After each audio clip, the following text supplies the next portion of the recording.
Chapitre 9. D'une autre chose nécessaire à l'entendement, pour bien connaître ce qui est le plus utile. L'autre vice, dont il faut que nous délivrions notre entendement, est la trop grande curiosité.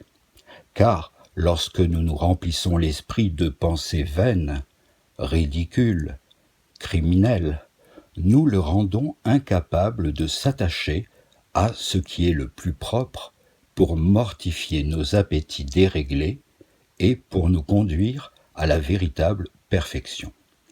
Soyons donc tout à fait morts aux choses terrestres, et ne les recherchons point si elles ne sont absolument nécessaires, quoiqu'elles ne soient pas défendues. Donnons peu de liberté à notre esprit, ne permettons pas qu'il se répande vainement sur beaucoup d'objets, rendons-le comme stupide pour toutes les connaissances profanes. Ne prêtons jamais l'oreille aux nouvelles et aux bruits qui courent. Fuyons ceux qui n'aiment à s'entretenir que des affaires du monde.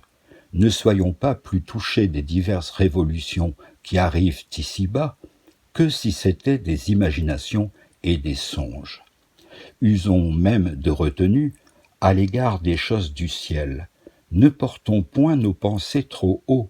Contentons-nous d'avoir sans cesse devant les yeux Jésus crucifié, de savoir sa vie et sa mort, de connaître ce qu'il désire de nous. Laissons tout le reste et nous rendons agréables à ce divin Maître, dont les vrais disciples sont ceux qui ne lui demandent que ce qui ne lui demande et qui puisse leur être de quelque secours, pour le servir et pour faire sa volonté. Aussi, hors de là, tout désir, toute recherche n'est qu'amour-propre, qu'orgueil spirituel et que piège du démon. Quiconque se gouvernera de la sorte pourra se défendre des artifices de l'ancien serpent qui, voyant dans ceux qui embrassent avec ferveur les exercices de la vie spirituelle, une volonté ferme et constante, les attaque du côté de l'entendement, afin que par l'entendement, il gagne la volonté et qu'il se rende maître de ces deux puissances. L'envie qu'il a de les tromper fait qu'il leur inspire dans l'oraison des pensées sublimes, des sentiments relevés, surtout si ce sont des esprits curieux, subtils, capables de s'enorgueillir et de s'entêter de leurs idées et de leurs visions. Son dessein est qu'ils s'amusent à de vains raisonnements, qu'ils y trouvent un goût sensible et que dans un faux repos, croyant jouir de Dieu, ils ne pensent point à purifier leur cœur, ni à acquérir la véritable mortification, qu'ainsi, pleins d'orgueil, ils se fassent une idole de leur esprit, et qu'enfin, s'accoutumant à ne consulter en toute chose que leur propre sens, ils viennent à s'imaginer qu'ils n'ont plus besoin du conseil ni de la conduite de personne. C'est là un mal dangereux et presque incurable, parce qu'il est bien plus difficile de guérir l'orgueil de l'entendement que celui de la volonté.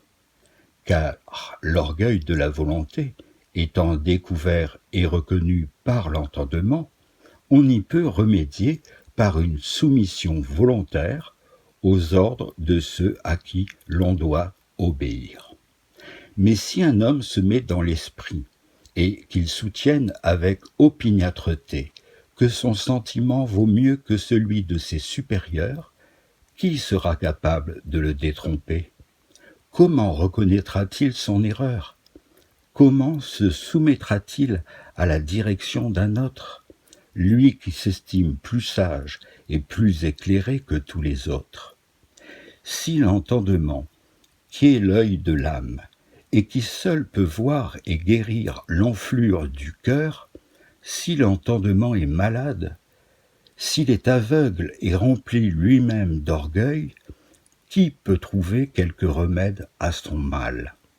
Si la lumière se change en ténèbres, Si ce qui doit servir de règle est faux et trompeur, que sera-ce alors de tout le reste? Tâchons donc à nous défaire, au plus tôt, d'un vice si pernicieux, ne permettons pas qu'il gâte le fond de notre âme. Habituons-nous à soumettre notre jugement à celui d'autrui, à ne point trop raffiner dans les choses spirituelles, à aimer cette folie et cette simplicité, si recommandées, et nous deviendrons plus sages que Salomon.